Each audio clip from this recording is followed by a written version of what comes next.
Hello दोस्तों, आज का हमारा टॉपिक है इस क्विक रिवीजन सीरीज के अंदर national human right commission and state human right commission.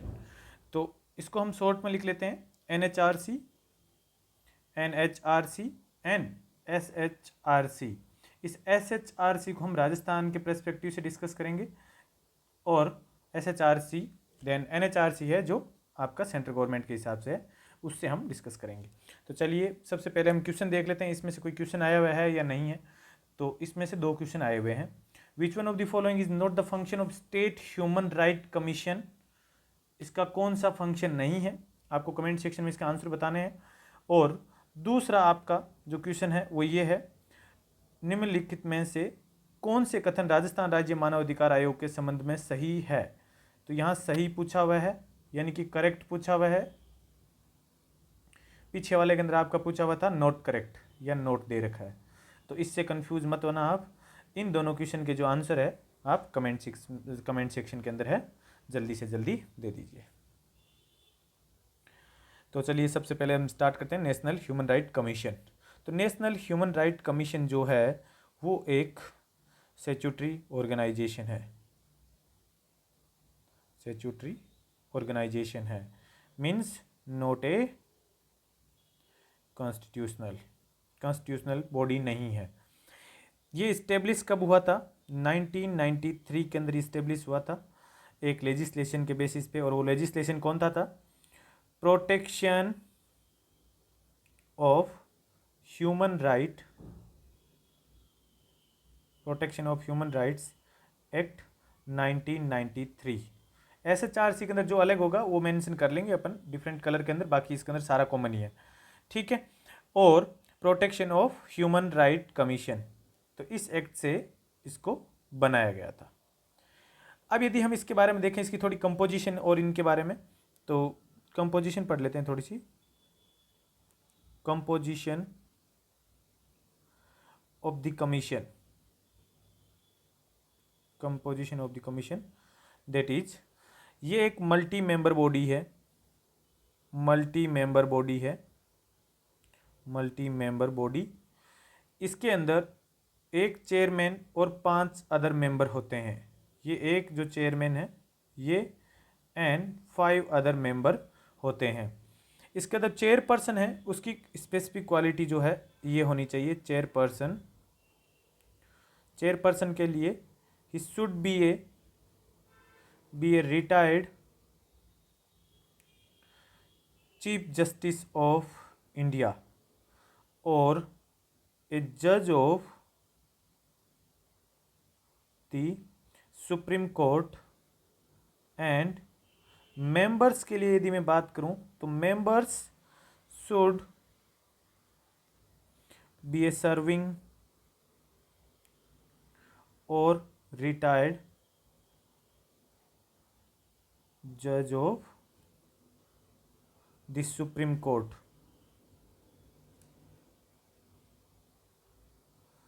ठीक। ये और इसके अलावा भी 2-3 चीजें और है, जैसे कि क्वेश्चन के बाद में मेंशन कर देता हूं मैं। ए सर्विंग और रिटायर्ड चीफ जज जो है, उसके साथ में लेडीज का होना भी जरूरी है।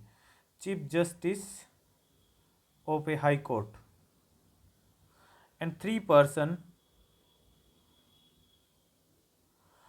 आउट ऑफ विच, इन 3 में से कोई एक है वो लेडीज भी होनी चाहिए।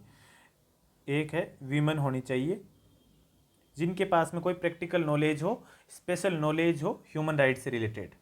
और इसके साथ में कुछ फुल टाइम मेंबर भी होते हैं। फुल टाइम मेंबर कौन होगा? फुल टाइम मेंबर के अंदर आपके आते हैं 7 ex officio member, 7 ex officio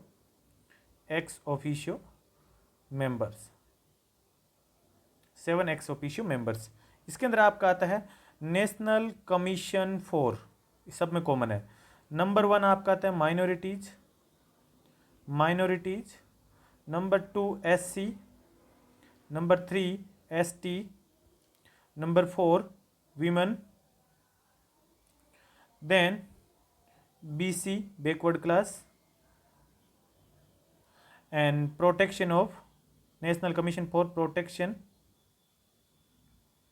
protection of child right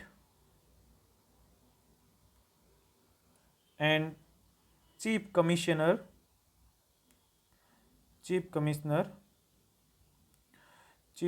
for person with disabilities.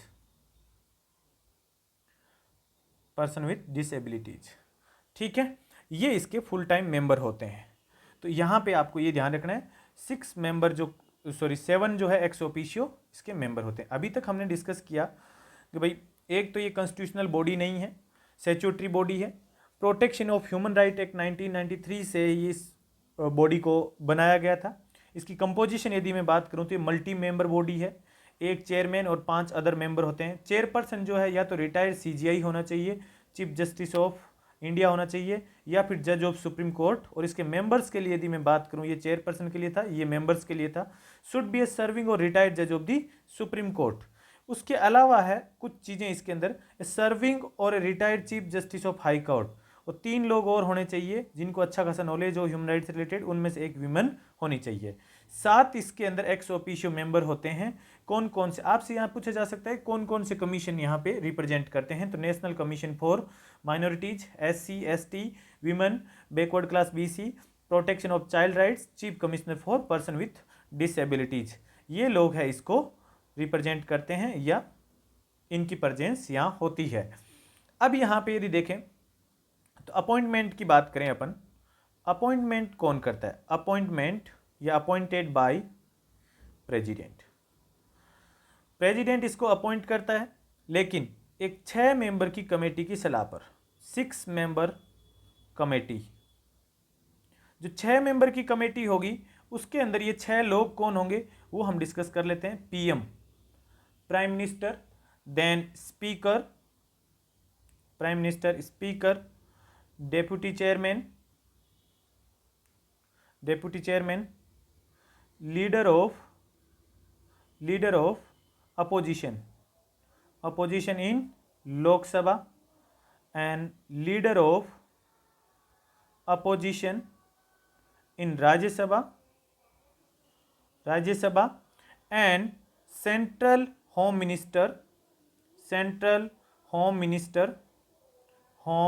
Minister and कोई जो है आपका जज भी इसमें कभी कभार मेंशन कर देते हैं। तो अभी जो है यहाँ पे हमारे 6 कंप्लीट हो गए। कभी कभार इसके अंदर जज भी होते हैं। आपका एक तो हो गया प्राइम मिनिस्टर कमेटी के अंदर, इट्स हेड, जो चेयरमैन, इसका मतलब हेड ही कमेटी के प्राइम मिनिस्टर होता है। Speaker of the Lok Sabha, deputy chairman of the Rajya Sabha, leader of the opposition in the both the house of parliament and the central home minister, और further sitting जज of the supreme court और sitting chief justice of high court. तो अपन एक जज लिख लेते हैं, sitting जज ऑफ द सुप्रीम कोर्ट और हाई कोर्ट उसके अंदर होना चाहिए। और सिटिंग वाले जो है, ये जो जज है, ये जो सिटिंग होना चाहिए, तो सिटिंग के लिए आपको प्रायर परमिशन की ज़रूरत होती है। प्रायर परमिशन किसकी? जहाँ पे वो है, सिटिंग है, जहाँ पे वो प्रायर परमिशन की है, sitting chief justice of high court है, उसकी परमिशन होनी चाहिए, तभी उसको आपको चीफ जस्टिस ऑफ इंडिया वगैरह, मतलब जहाँ से भी आपको इसको लेना है वहाँ उसके जो चीफ है उसकी परमिशन से ही लिया जाएगा। ठीक है, तो ए सिटिंग जज ऑफ द सुप्रीम कोर्ट और a sitting chief justice of high court, इन दोनों को अपॉइंट कब किया जा सकता है? चीफ जस्टिस ऑफ इंडिया से। तो इनकी प्रायर परमिशन कब होगी? CGI से प्रायर परमिशन के बगैर ये अपॉइंट नहीं किए जा सकते। तो प्राइम मिनिस्टर इसका हेड होता है, speaker, deputy chairman, leader of opposition in Lok Sabha and Rajya Sabha, central home minister and जजेज, ये लोग मिलकर इसको अपॉइंट करने का काम करते हैं। आगे इसकी बात आती है सैलरी की। तो सैलरी इसको कौन देता है? सैलरी इसको देता है सेंट्रल गवर्नमेंट। सेंट्रल गवर्नमेंट इसको सैलरी देती है, जो इसकी सैलरी है उसको सेंट्रल गवर्नमेंट देती है। और इसकी यदि मैं एज की बात करूं, एज के रिगार्डिंग, तो इसका टर्म जो है आपका 3 इयर्स का रहता है। 3 इयर्स का टर्म है, और वो भी कब तक? 70 इयर्स, जब तक वो अटेंड नहीं कर लेता, जो भी मतलब कम होती है, विच एवर इज अर्लियर। और they are eligible for reappointment. Reappointment का यानी कि उसी के अंदर ही, बाकी और further no further employment, no further employment, और कहीं पे नहीं, बस इसी के अंदर आपका रीअपॉइंट हो सके, अदरवाइज कोई आपको एम्प्लॉयमेंट नहीं होता है। क्योंकि जनरली यहाँ पे चीफ जस्टिस की यदि बात करें तो वो 65 के बाद ही होगा, क्योंकि चीफ जस्टिस तो 65 का रिटायर होता है, तो उसके बाद ही होगा, और हाई कोर्ट वाला है जो 62 के बाद में होता है। तो ये आपका है फर्दर एम्प्लॉयमेंट के लिए नहीं है, और आपका रीअपॉइंटमेंट के लिए एलिजिबल है ये। अब यहाँ पे जो चीज़ है इनका रिमूवल प्रोसीजर, इसको रिमूव कैसे कर सकते हैं, तो रिमूव के लिए यदि मैं बात करूं तो प्रेसिडेंट इसको रिमूव कर सकता है, रिमूव इसको प्रेसिडेंट कर सकता है। आपसे तो इतना ही पूछा जाएगा कि कौन रिमूव कर सकते हैं यदि क्वेश्चन आता है तो, लेकिन इसमें होता है क्या है, जैसे कुछ प्रोसीजर होता है, जैसे या तो वो इंसॉल्वेंट है, या जो टर्म ऑफ ऑफिस है, या कोई उसके टाइम में यदि कोई पेड एम्प्लॉयमेंट कर रहा है वो, या फिर आपका कोई ऑफिस को कंटिन्यू करने में अनफिट है, या फिर अनसाउंड माइंड का है वो, या फिर कोई जेल वगैरह हो गई है, इन दैट केस प्रेसिडेंट है वो उसको रिमूव कर सकता है। एक और ग्राउंड भी है जो जजेज वाला ग्राउंड है, on the ground of proved misbehaviour और इनकेपेसिटी, जो जजेज को हटाने का जो ग्राउंड है, इस ग्राउंड पे भी ये प्रेसिडेंट इनको हटा सकता है। लेकिन इस केस के अंदर प्रेसिडेंट को क्या करना पड़ता है, इस केस के लिए प्रेसिडेंट को आपको रेफर करना पड़ता है, refer to the Supreme Court, Supreme Court को इसको रेफर करना पड़ता है फॉर एन इंक्वायरी। अब यहाँ पे इंक्वायरी जब करते हैं तो सुप्रीम कोर्ट ने यदि इसको बोल दिया कि चलो ठीक है हटाने लायक है, तो प्रेसिडेंट इसको रेफर टू सुप्रीम कोर्ट, जब सुप्रीम कोर्ट के रिप्लाई के बेसिस पे एक्शन होना होता है। ठीक है, तो ये हो सकता है। सैलरी अलाउंसेज और जितने भी सर्विस कंडीशन है चेयरपर्सन और मेंबर के, ये सेंट्रल गवर्नमेंट है वो डिसाइड करती है। और इसके जो मेजर जो है काम है ओवरऑल अपन ये कह सकते हैं, और जो ह्यूमन राइट का होता है वो watch dog of human rights in the country. ठीक है, तो ये इसका मेजर काम रहता है। अब मतलब मेजर इसका अपॉइंटमेंट रहता है। अब अपन इसके अंदर जो जो नेसेसरी चीज़ लग रही है जहाँ पे चेंज की ज़रूरत है वो अपन स्टेट वाले से कर लेते हैं, स्टेट के साथ में क्या क्या था।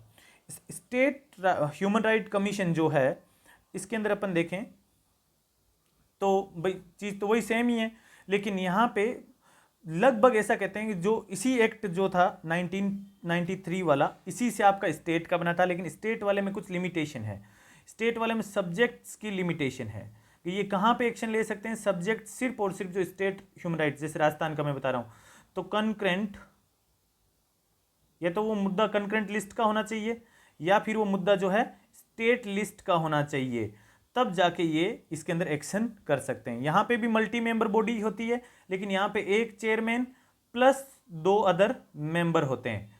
ठीक है, एक चेयरमैन और 2 और मेंबर होते हैं। तो इसका जो चेयरमैन है वो तो होना चाहिए retired chief justice of the high court. जो हमने यहाँ पे सुप्रीम कोर्ट लिखा था उसकी जगह यहाँ पे क्या होगा, हाई कोर्ट होगा। एंड मेंबर जो है, मेंबर के लिए जो है आपकी कंडीशन, वो सर्विंग या रिटायर हाई कोर्ट के जज होने चाहिए। यहाँ पे अपने सुप्रीम कोर्ट लिखा था, उसकी जगह आपका सर्विंग हाई कोर्ट होगा।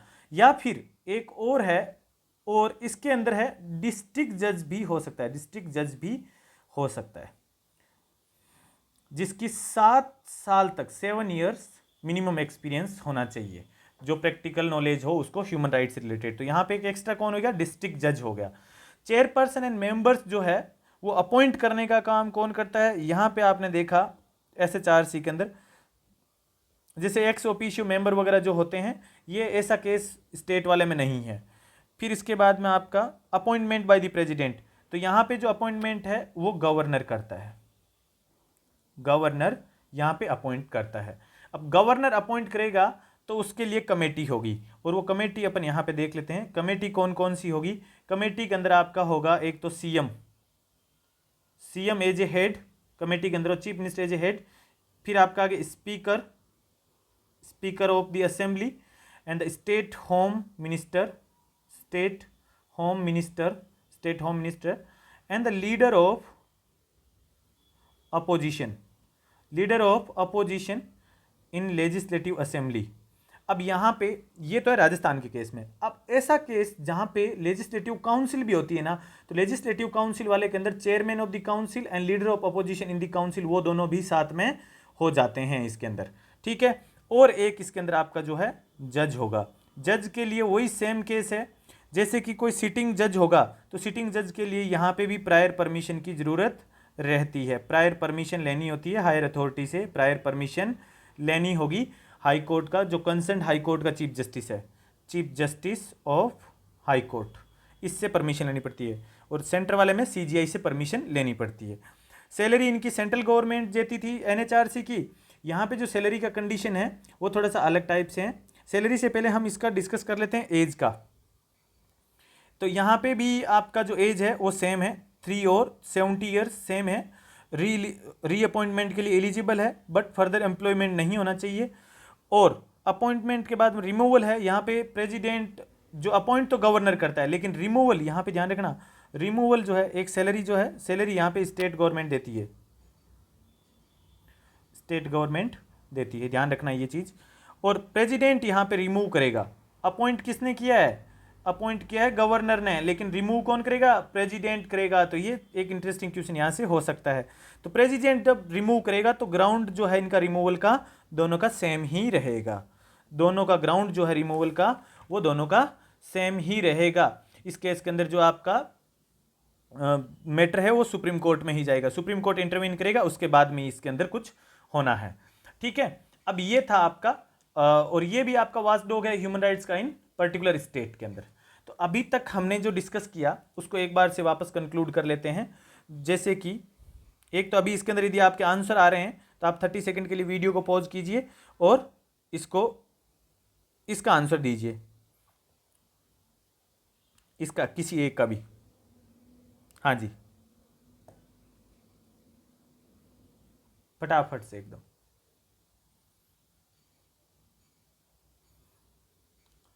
आप आंसर देते नहीं हो कमेंट सेक्शन के अंदर अभी तक।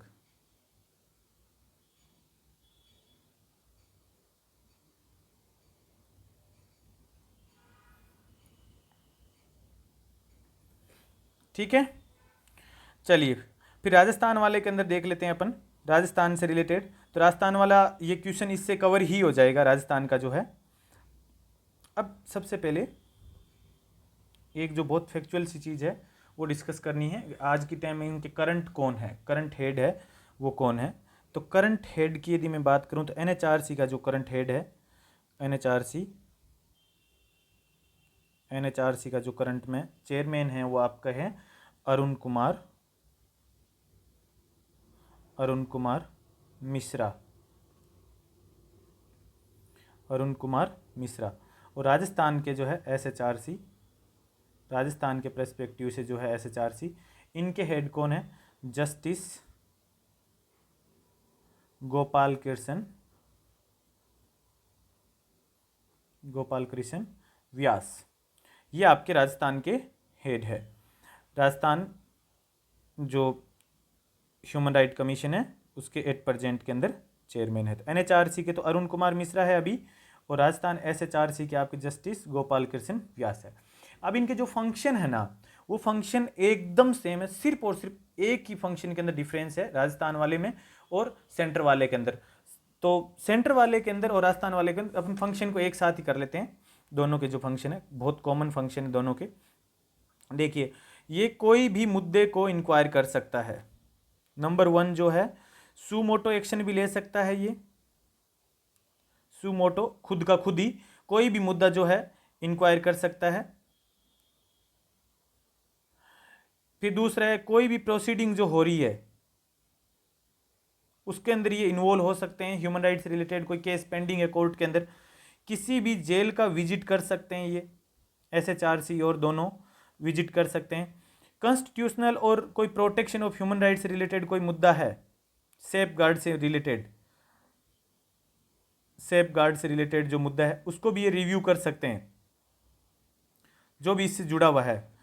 कोई भी ऐसे टेररिस्ट वगैरह से रिलेटेड कोई मुद्दा है, टेररिज्म से रिलेटेड, उसको भी ये रिव्यू कर सकते हैं, ठीक है।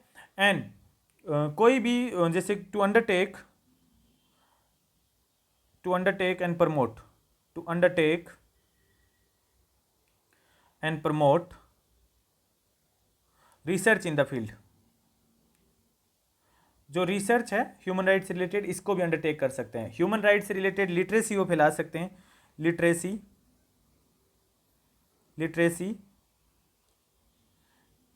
Related to human right, HR, और ज़्यादा से ज़्यादा NGO वगैरह को ये इनक्रेज कर सकते हैं जो लोगों को एफर्ट लगाएं, नॉन गवर्नमेंटल ऑर्गेनाइजेशन जो होगा इस ह्यूमन राइट्स के फंक्शन के लिए। And to undertake such other function, जो नेसेसरी फंक्शन होते हैं, अदर नेसेसरी फंक्शन, अदर्स। अब एक जो है दोनों के अंदर डिफरेंट कौन सी है वो अपन देख लेते हैं। राजस्थान के अंदर या फिर सेंटर और स्टेट वाले के अंदर है, एक डिफरेंट है। डिफरेंट ये है टू स्टडी, ये सिर्फ NHRC में ही है, NHRC में ही है। टू स्टडी, ये ध्यान रख लेना, बाकी सेम ही है। To study treaties and other international instrument